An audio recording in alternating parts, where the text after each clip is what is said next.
आम्ही आत्ता इनिशिएटिव्ह जी घेतल्या 1972च्या पयलींची घरां माझे घर या स्किमीच्या योजनेच्या अंतर्गत ज्यांची घरां रेग्युलरायज नासली 72च्या पयलींच्यो सर्टिफिकेट दिवपाक हॅन्सफोर्थ BDO आनी सेक्रेटरी यांचें काम आसा.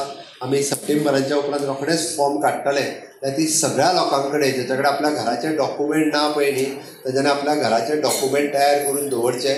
फुडल्या जनरेशना खातीर it is very much important आसा. ती 1972च्या पयलींचे सनद सर्टिफिकेट आसतली, हाऊस लिगलायज हाऊस सर्टिफिकेट आसतली, ताज्या उपरांत बांदलेली घरां म्हणजे रेग्युलरायझेशन ऑफ द अनऑथोरायज्ड कन्स्ट्रक्शन. आपल्या जागेर जरी आपूण घर बांदलां म्हजें घर कोण म्हणूंक येता काय म्हणटा, बट फुडलें जनरेशन केन्ना मातशें रिपेर करून येवन दुसरो जर केस घाली जाल्यार हायकोर्ट त्याय घराक डेमोलिशन काडटा.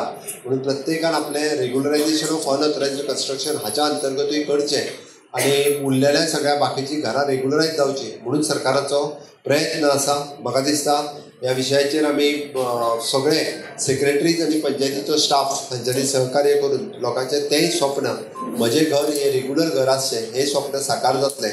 हांव आयच्या घडीक परत एकदां म्हणजे एडवान्सान येवपी चवथीच्यो सगळ्या जाणांक उर्वरीत